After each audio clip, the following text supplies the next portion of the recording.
Bom dia a todas, a todos. Nós estamos iniciando mais um programa, Uma Janela para o Mundo, visões do programa Santiago Dantas. A nossa proposta com esse programa é trazer para o debate, a reflexão, temas do campo das relações internacionais, quer eles estejam ligados a questões mais estruturais ou aspectos da conjuntura internacional que vivemos. Nós somos um programa de pós-graduação em Relações Internacionais que agrega 3 universidades. A Universidade Estadual Paulista, a Unesp, a Universidade de Campinas, a Unicamp, e a Pontifícia Universidade Católica de São Paulo, a PUC de São Paulo.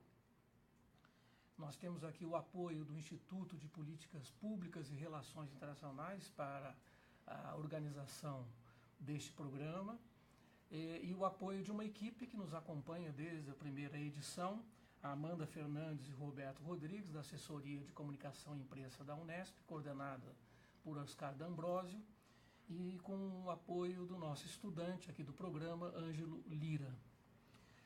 Os convido e as convido a participarem desse programa com observações, perguntas, questionamentos, no momento que considerarem mais oportuno. Isso pode ser feito via o canal que estamos trabalhando neste momento.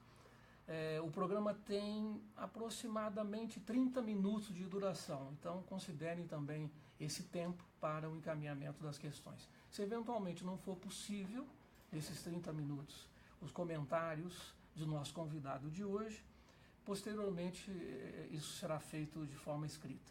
Então agradeço sempre a participação de todos que nos acompanham e nos prestigiam. É muito importante para o nosso programa. O nosso convidado de hoje é o professor William Laureano, aqui do programa Santiago Dantas, com o tema que envolve uma questão que não é necessariamente da conjuntura, porque afinal de contas tem uma longa história essa questão de imigração e de refugiados, mas em particular o professor Laureano vai trabalhar com a crise dos refugiados na Europa, a securitização e a proteção dos direitos humanos. Então, muito bem-vindo, muito obrigado, William. Obrigado a todos. Por favor, para as suas primeiras questões. Bom, eu queria um pouco trazer aqui para o tema essa relação entre securitização, as questões de segurança, com um pouco que está acontecendo na Europa, com a relação dos sírios, os refugiados sírios que têm ido muito para lá, principalmente a partir de 2015, e tentar entender quais são qual o discurso que se faz sobre isso, quais são essas reações, e tentar chegar a essa conclusão de, poxa, se existe um sistema de direito internacional, direitos humanos, como é que essas questões de segurança que surgem na Europa se relacionam um pouco, e como é que elas, por algum motivo ou outro, elas não são alcançadas ou elas não são muito debatidas, ou por que elas não são debatidas. Lançar algumas ideias mais do que trazer respostas, né, para isso. Bom, eu trabalho um pouco com esse tema de segurança na perspectiva de entender que a segurança ela é socialmente construída, né? Então, vou partir desse ponto de vista, né, de que a securitização, de questões de segurança, elas dependem de um contexto social, né, e de que tem agentes que constroem essa ameaça, né, que elas acabam construindo de alguma forma quem é o inimigo, quais são as ameaças que nós estamos surgindo, um pouco para debater. Mas é muito interessante que a questão de migrações, a gente acha que é uma enxurrada, né? Muitas vezes o que se fala é isso, né? Nós temos uma enxurrada de imigrantes no mundo, nós temos sírios invadindo, todas aquelas imagens que foram colocadas na TV, nos jornais e tal, que te dá uma ideia, uma sensação de que de fato a Europa está perdida, né? De que não tem solução, de que isso está acontecendo. Mas os números, eles não batem, né? Eu acho que isso é uma coisa muito interessante, uma coisa que sempre quando eu vou falar sobre refúgio eu tento trazer, é que a despeito de toda essa panaceia que se cria, os números eles não são tão grandes assim, né? Então, na época em que se criou o termo crise de refugiados e tal, você tinha uma média de 60 milhões de pessoas, isso em 2015, que migravam para o mundo, tá? Não é para a Europa. Desses, 19 milhões eram refugiados, tá? Só que na Europa mesmo você tinha uma casa de 750 mil. Então, desse número todo, desses milhões, o fluxo que vai para a Europa, na verdade, é muito pouco, né? E alguns estudos sobre migrações, eles ainda apresentam que só 3% da população mundial migra. E, poxa, estão falando na casa de bilhões, são 7 bilhões de habitantes que tem no mundo e tal. São 750 mil para a Europa, a população da Europa é grande se compararmos com isso. Então, esse medo, né, que o refugiado traz, ele é muito mais, por isso essa ideia de securitização como algo construído, essa questão de como que a sociedade ela vê o inimigo, né, porque não é um número tão expressivo. É evidente que se a gente pegar uma cidade alemã no interior, que tem 1000 habitantes, de repente vê 100, 200 pessoas que não falam a língua, que não conhecem os costumes, de repente chega lá, é claro que aquilo lá deve causar um choque. Né? Não tiro isso de pauta. Mas, de qualquer forma, se nós pensarmos nos números globais de 2015, né, a gente não consegue ver muito essa relação. Tá? Mas eu mantenho isso. E o mais importante desses números é que essa crise europeia, e aí essa construção é muito interessante, porque a maior parte dos refugiados eles não vão para a Europa. Eles vão para as regiões periféricas. Então, os sírios tendem muito mais a migrar para a Turquia e para o Líbano do que necessariamente de ir para a Europa, porque ir para a Europa é muito difícil. Né? É muito difícil, não é fácil, não é só você ir andando, não são pessoas que têm condições financeiras de pagar um avião, né? É muito difícil, a pessoa que consegue, no meio da confusão com a casa que acabou de ser explodida, de repente ter essa ideia de não, vou pegar alguns pertences e vou levar. Né? Mas, mesmo assim, a despeito disso, os jornais europeus acabaram cunhando esse termo, né, e criando. Tá. Mas como você mesmo disse, não é algo que não é conjuntural, não é o que está acontecendo agora, é algo que tem um histórico desde 2011. Então, a crise na Síria tem esse papel, né, ela começa em 2011 com protestos contra o governo, numa cidade chamada Dara, ou Dera, depende da pronúncia, e o governo ele vai e atua fortemente naquela situação, com estudantes que picharam fora presidente e tal, atua muito, acaba torturando essas pessoas, prendendo, usando violência muito forte. O movimento acaba se expandindo, né? As pessoas vão até as ruas para fazer os seus protestos e aí a população acaba se mobilizando. E nessa mobilização o governo ataca de forma muito forte, muito violenta, né? E isso vai em 2012, acaba se expandindo para as regiões periféricas de Damasco, para a cidade de Alepo. Né? Em 2013, a violência aumenta, né? E aí você tem grupos de jihadistas que acabam entrando também no conflito, questões sectárias, né? Entre os xiitas alauditas, que são os apoiadores do regime, e os sunitas que existem na região. Então isso acaba virando, de um conflito anti-governo, isso acaba virando um conflito mais religioso, sectário mesmo. Depois você tem a introdução do Estado Islâmico, né, que de alguma forma domina algumas regiões da Síria, né, e acaba fazendo com que o conflito se tornasse mais complexo do que era no início. Então, daquilo que já era um pequeno protesto de estudantes ali numa cidade, sem muita importância, né, acaba criando uma comoção nacional e acaba criando um conflito com muito bombardeio. Realmente os relatos são terríveis. Sempre que você escuta, você percebe a pessoa estava em casa, o bombardeio foi até a região, a casa foi destruída, a casa do vizinho foi destruída, e aí dessa forma você tem um fluxo muito grande, que é um fluxo para países subdesenvolvidos, né? Que não é um fluxo para países desenvolvidos. Tá? Mas quando nós pensamos em securitização da Europa, a gente pensa exatamente, a gente imagina, né, que a Europa está sofrendo muito, né, que a Europa tem de forma que essa população acaba migrando, mas não é. Né? Então, como que esse tema vira um tema europeu? Tá? Como é que esse tema ele acaba virando eurocêntrico e acaba, de alguma forma, passando para a Europa? Lá em 2015, então nós temos de 2011 a 2015 uma situação que não perturba muito. Né? Em 2015, você tem 5 barcos que estão no Mediterrâneo, esses barcos são afundados, né? E você tem um número muito grande de mortes. Então, quando a mídia, e principalmente na época a BBC de Londres, ela percebe que isso está acontecendo e ela vê, aí sim ela noticia, aí os refugiados viram tema, aí isso vai para a mídia, e aí você tem essa construção toda dessa invasão. Porque ninguém tinha imaginado que no Mediterrâneo era capaz de ter 5 barcos ilegais com refugiados, passando por coiotes, que acabam de alguma forma, né, tentando entrar ali por Malta, pela Itália, muitos pela Grécia, e aí sim o negócio vira um tema, de fato, que chama atenção, que vira pauta política. E William, esse processo de securitização ele envolve um conjunto de fatores e de elementos para que, de fato, ele se conclua de alguma maneira. E você diz, houve um start dessa situação até pela mídia. Né? A mídia percebe um tema, joga esse tema para o debate público e ele vai se avolumando, possivelmente me pareceu um pouco nessa direção. Mas esse movimento ele se concretiza e se completa quando uma certa audiência legitima que, dado essa situação de crise, que você muito bem apontou, ela é inteiramente inflada do ponto de vista numérico, do ponto de vista humanitário, obviamente, qualquer número é um número sempre extremamente importante, mas é inflado.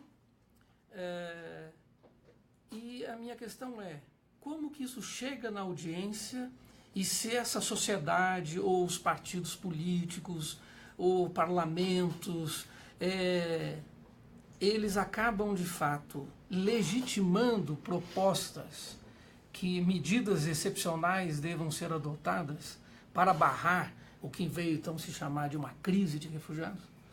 Então, o que é muito interessante é isso, né? É que, de alguma forma, uma vez que a mídia mostra esses números, mesmo oficiais do governo acabam usando o termo crise de refugiados. Então, eles se apropriam do termo e dessas imagens, né, e acabam trazendo para o debate político. Né? O representante da época, que era da Comissão de Migrações da União Europeia, ele, ao ver as cenas, ele dá uma declaração nesse sentido. Então, ele é um dos primeiros que chega e fala, não, de fato, nós estamos sofrendo uma crise de refugiados. Né? De fato, isso está vindo e a gente tem que controlar. A gente tem que dar um jeito, tem que controlar isso. Então, ele é um dos primeiros que ganha nesse debate. E aí, quem ganha mais? Né? Como você já tem um problema do Estado Social Europeu, que não se sustenta em alguns países, como você já tem essas críticas, né? Principalmente na Inglaterra. Na Inglaterra, o sistema está sofrendo muito, né? com a crise econômica que teve anteriormente. Né? E aí, os partidos que são de extrema-direita, esses partidos que normalmente já são contrários a migrações, usam desse conceito, usam dessas imagens em benefício próprio. Né? E o UKIP inglês, por exemplo, foi um que praticamente usou isso muitas vezes. Né? E elegeu deputados, num primeiro momento, com a base de evitar que as migrações, que essa enxurrada de migrações viesse até o Reino Unido. Muito do Brexit, na época eu ainda estava lá, então muito do Brexit foi um discurso de, olha, o sistema que nós temos, a Europa, a Inglaterra como nós temos hoje, não se sustenta dentro desse acordo, né, europeu. E aí usando as imagens de poloneses, de pessoas do leste europeu e de refugiados que estariam invadindo ou que poderiam invadir. Nesse sentido, lá em Calais, por exemplo, né, na cidade lá no norte da França, você tinha o que chamavam de Ile de Angle, que era um campo de refugiados imenso. E aí você mostrava as imagens, era sensacionalista mesmo. Né? Os jornais, os tabloides, né, eram sensacionalistas no sentido de mostrar pessoas entrando por baixo dos caminhões, pessoas subindo, de alguma forma tentando passar pelo Canal da Mancha e chegar na grande Inglaterra para usufruir de todos os benefícios e tal. Então, houve um movimento meio que sincrético entre o governo, né, entre alguns partidos, alguns setores desses partidos, e da mídia para inflar essa questão. Que foi muito, e aí o papel da mídia é muito interessante. Você tem estudos de foto e de imagens que são fantásticos, assim, momentos em que você mostra a onda de pessoas chegando, momentos em que você aproxima e mostra uma pessoa, sem fazer um discurso de quem ele é, né? Igual você disse, né? Os números são pequenos, mas a questão humanitária não é pequena. Né? Então você nunca olha o indivíduo, você nunca percebe, você nunca individualiza num sentido desse, você não sabe a história dele, você não sabe por que ele está lá. A mídia não faz isso, a mídia mostra o mundo. Né? E nesse sentido ele de alguma forma aproxima muito os refugiados que são muçulmanos com terroristas que são muçulmanos. Né? E aí faz o discurso de que, veja, esses muçulmanos, independente de terroristas ou refugiados, ou os motivos, querem acabar com o nosso modo de vida. Né? Querem acabar com isso que a gente considera, né, que seja o próprio do europeu, o próprio aqui da Europa, do que é ser ocidental. Né? De que é ter um estado de bem-estar social, de que é ter uma economia virtuosa, de fazer compras e tudo mais. Né? Mas acabaria com isso, acabaria com nossos valores e destruiria o que a gente tem aqui. Né? E, então é isso. Se a gente vê as eleições da Europa, né, nesse último ano e meio, né, Muito se falou de como partidos de extrema-direita ganharam um pouco em popularidade, como esses partidos vieram a ter votações expressivas na Alemanha, na Inglaterra, na França. Né? Houve muito medo, né, da França de que a Le Pen pudesse subir ao poder e tudo. E o que leva um pouco esses partidos em comum é um pouco a utilização desse medo, dessa ameaça, né, do refugiado, dessa ameaça dessas pessoas que estão chegando, né, que a gente não sabe, que eles não sabem o que fazer, o que a gente vai fazer, né, a gente nunca sabe, mas que de alguma forma eles estão ali. E nesse caso há um forte simbolismo, no caso da Inglaterra, porque remete a essa questão de o continente e a ilha, né, inexpugnável, né? Um pouco uma inversão em Calais do dia D lá da Segunda Guerra. Ou seja, inverte e aí, olha, há uma nova situação. E há dois elementos que me parece que tornam ainda mais complexa a situação. O primeiro deles é que é apresentado essa situação como uma ameaça aos valores, uma ameaça, eu diria, existencial, né? Enquanto uma identidade nacional. E o outro fator, e aí são duas questões extremamente importantes, é a vinculação da ideia de que refugiado é um possível ou é mesmo um terrorista. Então aí me parece que o quadro se completa e a securitização ganha em termos de velocidade, de ritmo, né? Ela se aprofunda muito rapidamente. Como é que você vê essa... Eu acredito que sim. São duas questões, né? Uma, será que ele é um possível terrorista? Né? A outra é como a gente integra. Né? Eu acho que são essas duas dificuldades. Não me entendam mal, teve pessoas na Europa que se doaram para aqueles que chegaram. Então você tem a imagem das pessoas que de fato entenderam que a situação na Síria é uma situação muito crítica e tudo. Mas isso não fez com que toda a população tivesse essa mesma visão. Né? Então, você vê, né, a gente passou desde 2001 falando do terrorismo, né, de um momento que não acaba, de um inimigo que a gente não sabe quem é, não sabe quando vai atacar. Né? Teve bombardeios na Europa, né? Teve bombardeios lá na França, teve na Inglaterra, teve em Londres, né? Teve em vários lugares. E aí você tem essa população que está vindo. Né? É a população que você desconhece. Não sei te precisar quantas pessoas na Europa sabem onde fica a Síria. Ou conhecem alguma coisa assim. Né? Que tem isso, tem um desconhecimento do outro. Né? Tem essa questão de você não se identificar com o outro.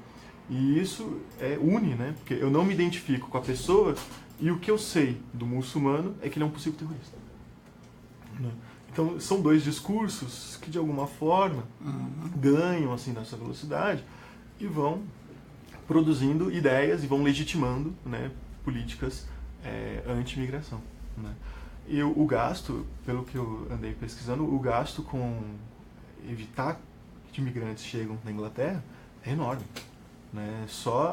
Parece que só a Turquia já recebeu um valor na casa dos 3 bilhões de euros. Então, os valores muito vultuosos que a gente pode depois até checar. Né? Mas existem hoje organizações que recebem para atuar com esses refugiados antes deles chegarem na Europa. Né? E todo o acordo que foi feito com a Turquia é isso, né? É de impedir que eles cheguem. E a Turquia hoje tem mais de 1 milhão de refugiados, né? Um dos que mais receberam nesse período. Então, exatamente por isso, né? E como eles têm essa intenção de entrar para a União Europeia, essa proximidade muito grande, eles acabam aceitando um acordo desse sentido. Não que as condições na Turquia sejam boas, né? Quando você conversa, a pessoa que tem a oportunidade de conversar com um sírio que chega da Turquia, ele te diz que você tem pouca liberdade, que você não tem não tem direitos, né, digamos assim. Tá? E aí muitos saem, ficam na Turquia um tempo, aqueles que têm condições acabam saindo procurando outro país. Né? E nesse sentido o Brasil tem recebido alguns. Okay. Nós temos ainda tempo para as pessoas que porventura queiram encaminhar comentários, questões ao professor William, por favor, façam na medida do seu interesse. Eu queria dizer uma coisa que eu acho que existe o debate sobre refugiados, na minha opinião, ele é pautado muito pela questão da segurança, muito pela questão dessa integração, de como integrar, de como, às vezes, dessa ameaça, mas eu acho que as pessoas esquecem um pouco que o Estado que recebe, ele não está fazendo uma benfeitoria, ele não é um Estado benfeitor. ele, em última análise, ele está cumprindo com acordos internacionais que ele aceitou há muito tempo, né? Então, a maioria dos estados europeus, mesmo o Brasil, alguns países da América Latina, a maioria deles, assinou uma série de tratados desde 51 sobre a proteção desses refugiados, né? Então, na medida em que eu olho isso, eu vejo, poxa, não temos que ver por esse lado de quem chega, nós temos que ver da maneira como o Estado deixa ou não deixa de proteger essa população, que é um acordo, é o Tratado de 51, são os protocolos de 67, é a Declaração de Cartagena, então não é um acordo qualquer, tal, mas é um sistema inteiro que existe vinculado à ONU, vinculado ao Acnur, tal, de proteção, né? Então o Estado ele deveria ser mais, o debate não deveria ser tanto de que forma a securitização acontece, mas eu acho que deveria ser muito mais de que forma o Estado europeu não protege essas pessoas que chegam. E não são só sírios. A gente fala muito dos sírios porque na Europa os sírios teve o boom. Mas a maioria vem do Afeganistão, tem gente do Afeganistão, tem gente do Iraque, tem da Somália, né? Então tem um contingente africano, né, que nos leva a várias ideias sobre, mesmo sobre a colonização, sobre essa dívida colonial europeia à África, né? Então os países em geral eles têm essa vinculação. Países que sofreram mais com a colonização hoje são países que de alguma forma enviam mais refugiados também, né? Então tem toda essa dívida histórica que de alguma forma ela tem que ser revista, né? Okay. Você já fez um comentário sobre o caso brasileiro. Você considera que esse movimento securitizador, que é visível no caso europeu, ele vem se expandindo e de alguma forma ele chega a outras regiões? Sim, sim. Vejam, o Brasil, a questão brasileira ela é muito interessante, né? Primeiro porque a Lei de Refúgio Nacional ela é de 97. Então já é uma lei até que bem antiga, né? O Brasil, ao aceitar esses tratados, na década de 90, de repente resolver como que nós vamos aplicar isso, fez uma lei que até é considerada como uma das melhores atualmente, né? O Brasil tem uma proposta de integração, né, por meio dessa Lei 9474, que ela é vista sempre modelo, tá, para as outras, porque de alguma forma ela tem uma proposta integrativa muito forte, né? Então, a pessoa que vem, desde que ela chega, né, ela já tem direito a usar o sistema de saúde, por exemplo. O refugiado chegou no Brasil, ele se registra, ele ganha um documento brasileiro provisório. A partir desse documento provisório, ele pode ter uma carteira de trabalho, então ele pode procurar um emprego. Ele já pode ir no SUS, ele pode ter um CPF e abrir uma conta em banco. Ele consegue tirar a carteira de habilitação e dirigir, dependendo das condições. Então ele já entra com uma certa garantia, tá, na tentativa de integrá-lo da melhor maneira e da maneira mais rápida possível, né? Não é fácil, não é que todo mundo chega e já tem emprego, não é que todo mundo chega e já tem um benefício, não é isso, né? Mas existem as possibilidades da pessoa fazer, que não acontece em todos os países, não acontece na Europa, no Canadá não é tão fácil assim também, né? Mas enfim, isso já de alguma forma acontece, né? Porém, né, nós estamos hoje passando por um momento de transição de uma legislação migratória da década de 80, do período militar, né, com uma legislação nova que foi lançada esse ano. E aí você percebe nos debates da lei de migrações atuais o discurso da securitização, né? Impressionante. Então, o veto, por exemplo, a lei foi passada com uma lógica de direitos humanos. Então, a lei de migrações, em tese, ela é regida pela ideia de que migrar é um direito, que o Brasil teria que dar condições de que o migrante pudesse chegar, né? Os vetos presidenciais, muitas vezes, falam em segurança nacional. Então, não, esse artigo ele não pode ser aprovado, nós vamos vetá-lo por conta de segurança nacional. Então, inverte a lógica dessa legislação progressista, que é uma legislação que na Argentina, por exemplo, ela passou, mas que também o Macri já vem, de alguma forma, tentando podar exatamente por questões de segurança, né? E mais para frente, agora nesse mês de novembro, o decreto presidencial que regula a lei, como a lei vai funcionar, ela também traz elementos de segurança. Então ela deu com uma mão e tira com a outra, impedindo exatamente de que os migrantes pudessem chegar de forma ordeira, de forma segura, né? Porque isso é importante porque evita coiotes, né, que acontecem, evita que a pessoa de repente venha a falecer num transporte inadequado, tentando se proteger, né? desde 2001, mais ou menos, são 6 mil mortos na fronteira México e Estados Unidos. Né? E essa lei mais protetiva, que te garante a entrada regular e tudo, ela evita esse mercado, né? Que acaba sendo gerado com relação a isso. Mas no Brasil a gente tem, então, hoje, né, uma coisa meio esquizofrênica, que é uma lei de migrações com uma lógica de direitos humanos e um decreto, né, que ainda naquela vinculação de segurança nacional e de que forma a segurança nacional ela poderia impedir a entrada de um ou outro. Né? E o que preocupa muito dessa gente que a migração no Brasil volte a ser algo muito fechado, algo muito securitizado. Isso tem ganhado novas amplitudes porque há talvez um nível de gradação um pouco anterior à ideia de terrorista, mas a apresentação de que um refugiado pode ser um narcotraficante, por exemplo. Né? E isso envolve, não é agora fazer nenhum exercício de adivinhação, mas talvez seja um tema que apareça em possíveis eleições no Brasil o ano que vem. Já essa questão comece a surgir, ou seja, números que também não são estrondosos podem ser apresentados como mais uma vez uma grande crise. Você vê um pouco essa possibilidade? A gente tem muito colombiano no Brasil. Tanto os que vêm diretamente para o Brasil pedir refúgio, tanto aqueles que de alguma forma estavam na Bolívia e não se adaptaram à região e vão por sem assentamento, que é um número bom, não é um número muito grande, é um número razoável, assim, em termos do Brasil, né? Não é milhões, tal, casa dos milhares, mil e pouco. Mas enfim, e aí vai depender um pouco de como a gente vai se envolver com essas pessoas, né? A partir do momento, não que a migração colombiana seja assim muito midiática, mas a partir do momento que esses números aparecerem, que as pessoas perceberem que existe muitos colombianos no Brasil nessa situação, a vinculação com o narcotráfico, infelizmente, às vezes é muito rápida, muito fácil, né, de se fazer e pode, dependendo da conjuntura das eleições possíveis, vir a aparecer, sim. Eu acho que migrações e refúgio vai ser um tema, eu entendo como um tema que vai aparecer nas próximas eleições. Normalmente a gente comenta que a eleição brasileira não fala muito de relações internacionais, não fala muito de política externa, mas a proporção que essa questão do refúgio ganhou nos últimos anos foi tamanha, com órgãos brasileiros se mobilizando ou para impedir ou para ampliar, de uma forma que eu imagino que isso vai aparecer sim. Até o Tribunal de Contas da União fez um relatório hoje, nem é competência muito do TCU, mas ele fez um relatório sobre a situação de migração e refúgio no Brasil. Então coisas que não aconteceriam há 5 anos atrás, nas últimas eleições. Então, eu tenho assim por mim que o tema de migrações aparecerá nas próximas eleições e eu espero de uma forma positiva, eu espero que não de uma forma negativa. Perfeito, muito bem. Nós estamos encaminhando para a finalização do nosso programa.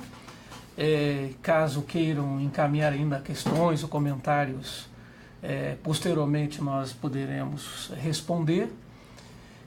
Agradecemos bastante pela audiência, por nos prestigiarem corriqueiramente com o nosso programa Uma Janela para o Mundo. Agradecemos, viu, William, pela sua participação, por um tema que é só uma introdução, são questões que obviamente vão surgir e nós precisaremos de outras janelas para tratarmos dessas questões. Os convido e as convido para a próxima semana, nesse mesmo horário, às 10 da manhã, nós teremos outra edição do programa e a edição que será a finalização do programa neste ano. Então, os convido para a próxima semana, já estamos divulgando o tema que vamos tratar e quem será a nossa convidada nesse caso. Então, muito obrigado, um bom dia a todas e a todos.